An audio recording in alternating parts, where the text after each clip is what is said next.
On n'était pas rendu compte hier soir, mais quand on s'est garé, Marc il a bloqué la rue en fait. Sauf que littéralement là, on vient à peine de se réveiller. On parle avec Solène et Marcus au loin, il voit ça.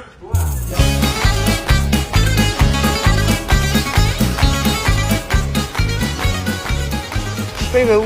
Non, c'est piéton là-bas, faut pas aller là-bas. Marcus, c'est piéton là! C'est piéton! Oh purée! Il est parti sur une aventure, il est parti dans la rue piétonne. Au lieu de tourner à gauche, il est parti dans la rue piétonne. Regarde là, Soso! Il part vite!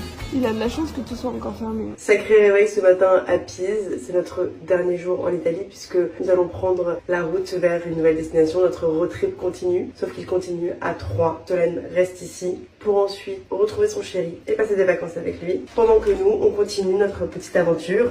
Ça va pas être pareil sans Soso, c'est sûr. Mais on va quand même continuer l'aventure et retourner en France avec ce road trip. Mais on rentre pas à Paris tout de suite, je vous le dis. On a encore des destinations à voir, à visiter, un guide à rencontrer et des images à vous montrer. Ouais, le matin, mon cerveau, il est pas encore très... Hein. Il y a 35 minutes que Marcus est parti, j'ai eu le temps de me doucher, de me maquiller, de m'habiller. C'est quand même très long, donc on essaye de l'appeler. Et devinez quoi? Évidemment, il n'a pas pris son téléphone. En fait, son téléphone est en train de vibrer à côté de son oreiller, qui est encore frais de bave, parce que vraiment, il s'est réveillé, il a vu la voiture, il est parti. Et en fait, on se dit que là, il est dans les routes de Pise, dans un quartier qui est piéton, sans son téléphone, dans une ville qu'il connaît pas. Il est perdu. On va essayer d'aller le trouver. Je ne vois pas comment il peut retrouver sa route. Parce que même s'il a trouvé une place de parking, comment de la place de parking jusqu'au Airbnb, il va retrouver cette petite ruelle. Je pense que même les habitants de Pise, ils vont pas retrouver.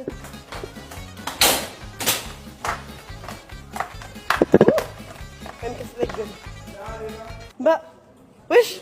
J'avais pas mon téléphone, j'ai rien, c'est mon père qui m'a mis juste ici. Et j'ai pas pu me regarer ici parce que la police me dit que j'avais pas le droit de me garer là. Donc j'ai dû mettre la voiture à un parking là-bas. Mais sauf que j'ai pas de téléphone. J'ai Waze qui me dit où est la voiture. Là, je sais pas comment on va faire pour récupérer la voiture parce que la voiture elle est un peu loin.